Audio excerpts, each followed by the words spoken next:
saudara-saudari sekalian yang dikasihi oleh Tuhan.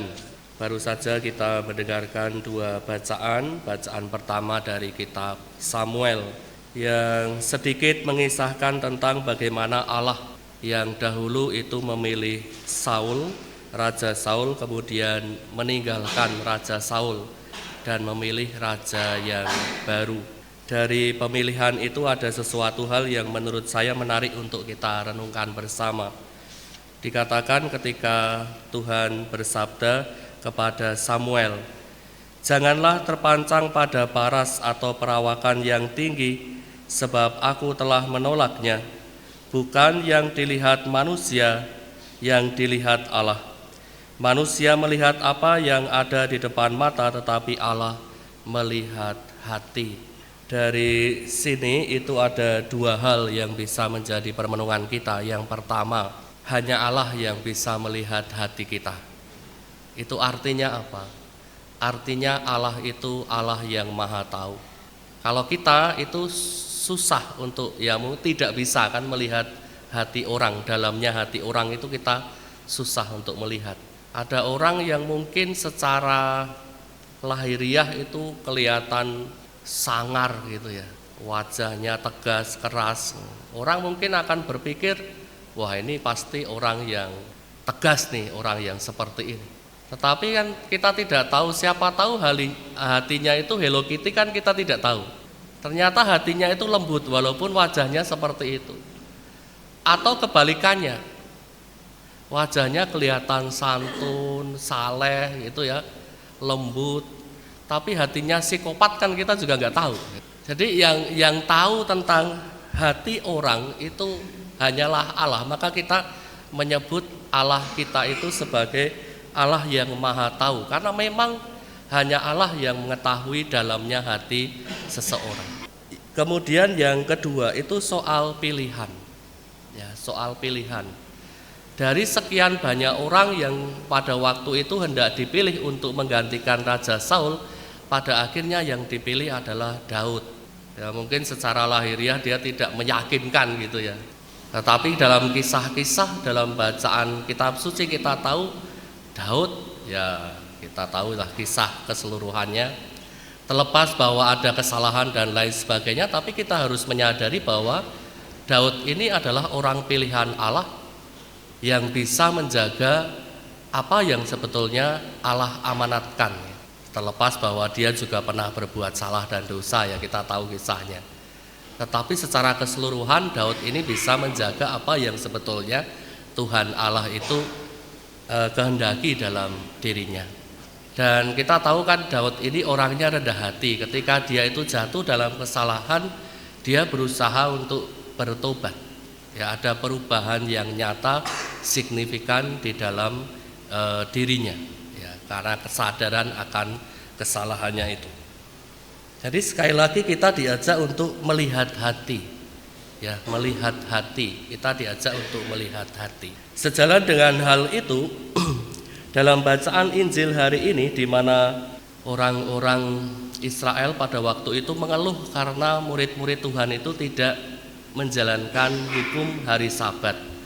Kita tahu ya, hari Sabat ini kan hari yang sangat istimewa, hari yang sangat sakral untuk orang Yahudi ya. Mungkin karena hari Sabat ini kan hari di mana orang harus berhenti dari segala sesuatunya untuk memiliki waktu bagi Tuhan. Ya, ini kan hari Sabat. Maka orang-orang Yahudi, orang-orang Israel pada waktu itu mengkhususkan hari itu. Ya, mungkin kalau bahasa kita sekarang ya mungkin seperti hari Minggu gitu ya. Hari Tuhan, hari untuk Tuhan. Walaupun Sabat itu penghitungannya beda antara kita dengan penghitungan waktunya antara kita dengan mereka itu beda. Bagi mereka hari Sabat itu sudah dimulai ketika menjelang petang kan begitu. Jadi hari Sabtu sore itu bagi mereka itu sudah Sabat. Makanya yang paling dekat dengan kata Sabat ini kan kalau bahasa kita Sabtu gitu ya. Sabatu, Sabat, Sabatu, Sabat gitu kan. Sabtu kalau bahasa kita. Tetapi memang tidak sama persis karena penghitungan waktunya itu beda dengan penghitungan waktu kita. Nah, yang menarik di sini adalah bahwa apa yang Yesus katakan kepada orang-orang Farisi yang sangat getol gitu ya untuk mentaati hari Sabat, dan ada begitu banyak aturan. Sejauh yang saya ingat itu aturan untuk hari Sabat itu 99 aturan sejauh yang saya ingat ya. Ada banyak sekali aturan itu. Intinya adalah orang tidak boleh menggunakan tenaga yang besar atau bekerja lah, bisa dikatakan seperti itu, untuk supaya orang itu punya waktu bagi Tuhan untuk berdoa, kan biasanya begitu. Saya masih ingat satu pengalaman ketika dulu ziarah, kebetulan melewati hari Sabtu, dan itu rombongan kami itu sangat kesulitan untuk mencari makan waktu itu. Akhirnya kami mendapatkan restoran begitu tuh, restoran yang menjual Chinese food gitu ya. Jadi restoran milik orang Tionghoa itu satu-satunya yang buka yang kami temui pada waktu itu.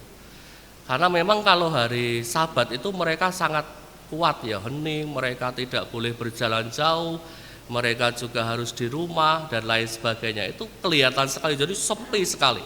Nah, untuk para peziarah ini menjadi hal yang sangat merepotkan karena untuk mencari makan itu susah.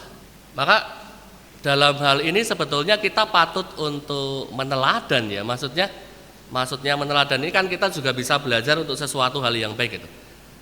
Nah, kita patut juga untuk meneladan cara mereka menghayati hari Tuhan. Sehingga kalau memang ini dikhususkan untuk hari Tuhan, ya kita gunakan itu betul-betul sebagai hari Tuhan. Tetapi Tuhan berpesan kepada kita dalam bacaan Injil hari ini untuk kita itu melandasi ketaatan kita pada hukum agama itu dengan hati kita gitu ya. Tidak hanya sekedar bahwa kita itu menjalankan itu taat buta dan lain sebagainya. Sehingga orang kalau taat buta itu kan menjalankan ritual keagamaan dan lain sebagainya itu hanya sebagai ritual semata atau kewajiban semata. Contoh misalkan kalau orang Kristiani ya lazimnya kalau orang Kristiani hari Minggu itu ya datang ke gereja, tapi itu hanya datang karena ritual atau rutinitas saja, bukan dengan hati gitu ya. Makanya kalau datang tidak dengan hati itu ya merayakan kebaktian atau ekaristi itu ya semaunya sendiri. Ini kan banyak sekali contoh ya, ketika datang untuk kebaktian atau merayakan ekaristi, di tengah-tengah itu pura-pura ke belakang misalkan, lama gitu di belakang nggak masuk-masuk, baru mau masuk ketika mau berkat penutup misalkan. Ini kan contoh yang tidak pas menurut saya. Jadi Tuhan itu mengajak kita untuk melakukan banyak hal itu dengan hati, bahwa hukum itu dibuat untuk kesejahteraan bersama, untuk mengatur kesejahteraan bersama.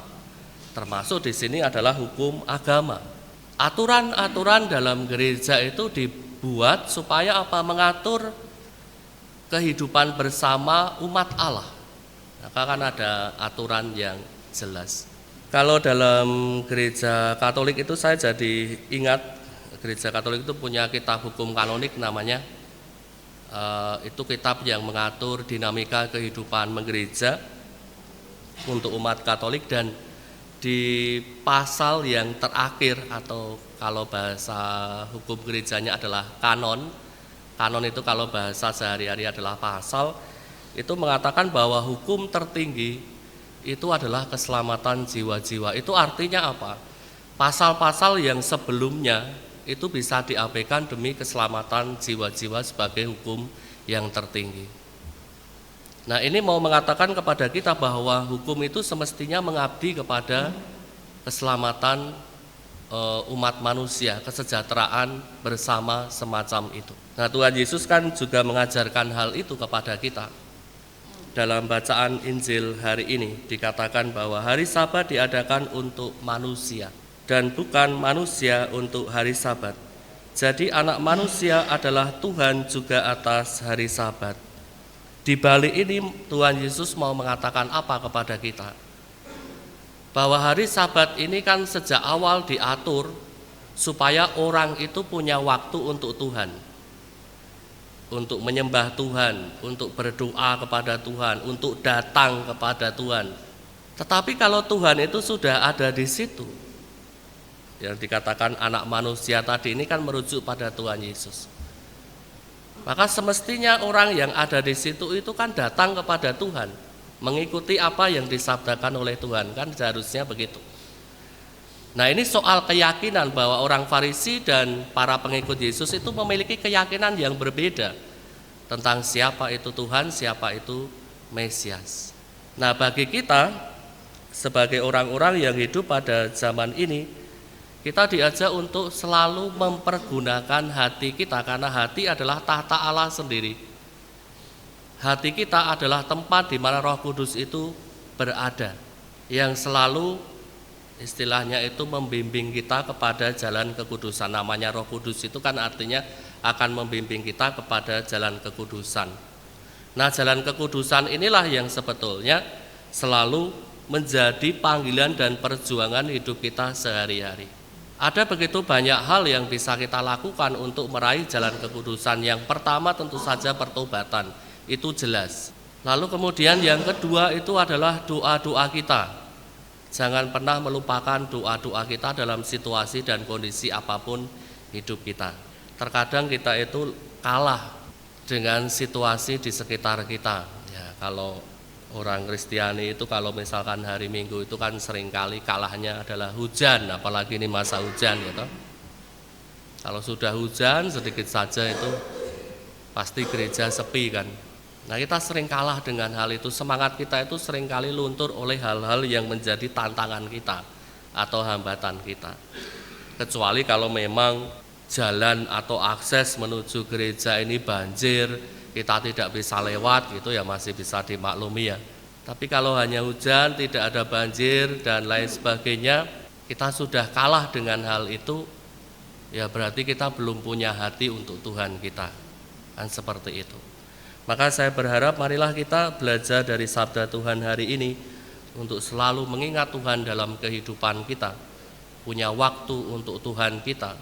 Kita berupaya untuk menyertakan Tuhan dalam keseluruhan perjuangan kita. Rahmat Tuhan membantu kita untuk itu. Kemuliaan kepada Bapa dan Putra dan Roh Kudus.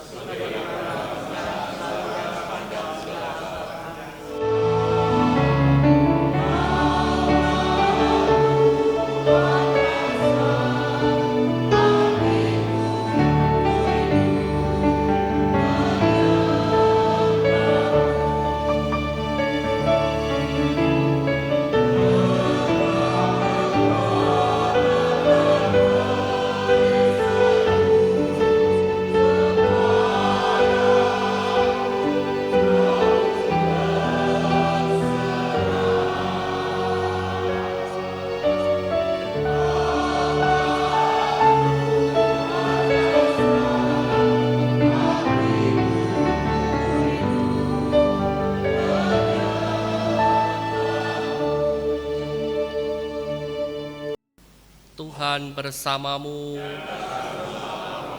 Kita semua yang hadir di tempat ini, segala aktivitas perjalanan hidup kita, keluarga, komunitas, orang-orang yang kita kasih senantiasa aman dalam perlindungan dan bimbingan, serta berkat kasih dari Allah yang Maha Kuasa, Bapa dan Putra dan Roh Kudus.